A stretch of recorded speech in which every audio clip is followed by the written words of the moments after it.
ఈ మధ్య మనం చూస్తూనే ఉన్నాం. మరీ ముఖ్యంగా నేషనల్ మీడియాని గమనించే మిత్రులందరికీ ఐడియా వచ్చి ఉంటుంది. బ్రేకింగ్ న్యూస్లు మాత్రం వేస్తూనే ఉన్నారు నేషనల్ మీడియా. మన తెలుగు రాష్ట్రాల మీడియా వాళ్ళు పట్టించుకోకపోయినప్పటికీ నేషనల్ మీడియా మాత్రం కోడెక్కుస్తూ ఉంది. జమేలి ఎన్నికలకు కేంద్ర ప్రభుత్వం రెడీ అవుతూ ఉంది. 2026 లాస్ట్లో కానీ 27 లాస్ట్లో కానీ వస్తాయని చెప్పేసి ఈ మధ్యంతా కోడెకూసింది. అయితే దీని మీద మనం కూడా మాట్లాడాం. మరీ ముఖ్యంగా ఈరోజు డేట్లు కూడా వాళ్ళు ఫిక్స్ చేస్తూ ఉన్నారు. 2027 ఏప్రిల్లో ఖచ్చితంగా జమేలి ఎన్నికలు రాబోతూ ఉన్నాయి. ఎన్డీఏ మిత్రపక్షాలన్నిటికీ, ఎన్డీఏ అధికారంలో ఉన్న వారన్నిటికీ, ముఖ్యమైన నాయకులందరికీ సమాచారం పంపించింది బీజేపీ. ఖచ్చితంగా ఫిక్స్ అయిపోయింది అని చెప్పేసి జాతీయ మీడియాలో బ్రేకింగ్ న్యూస్లతో సహా వేస్తూ ఉన్నారు.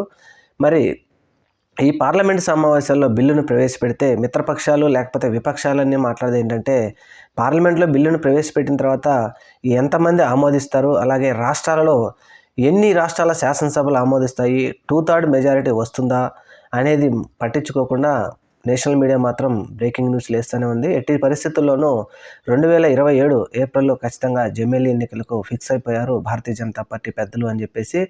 మరి అదే కనుక నిజమే అయితే మరి ముఖ్యంగా ఆంధ్రప్రదేశ్, తెలంగాణ రాష్ట్రాల్లో ఇంకా రాబోయే కనీసం ఒక 6-7 నెలల్లో 7-8 నెలల్లో మళ్ళీ ఎన్నికల మూడ్లోకి వెళ్ళిపోతుంది రాష్ట్రాలు కావచ్చు, దేశం కావచ్చు.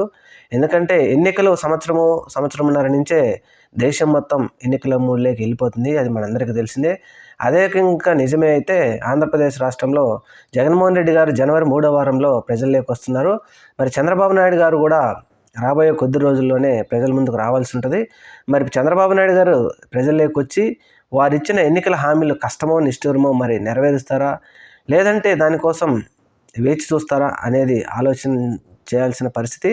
అయితే మరీ ముఖ్యంగా నేషనల్ మీడియా మాత్రం డేట్లతో సహా ఫిక్స్ చేసేసి వారి పార్టీలన్నీ అధికారంలో ఉన్న రాష్ట్రాలందరికీ కూడా సమాచారం ఇచ్చారు అని చెప్పేసి చెప్తూ ఉండడంతో ఇప్పుడు ఈ విషయం ఒకంత ఆసక్తికరంగా ఉంది. కొంతమంది మాత్రం ఎట్టి పరిస్థితుల్లో ఇది రాజ్యాంగ సవరణ చేయాలి, ఇది ఆమోదయోగ్యం కాదు ప్రజలను మోసం చేయడానికి అని చెప్పేసి కాంగ్రెస్ మరియు ఇతర పక్షాలు చెప్తున్నప్పటికీ, కాంగ్రెస్ అలాంటి ప్రముఖులకు కూడా భారతీయ జనతా పార్టీ ఇన్ఫర్మేషన్ ఇచ్చిందని చెప్తూ ఉన్నారు.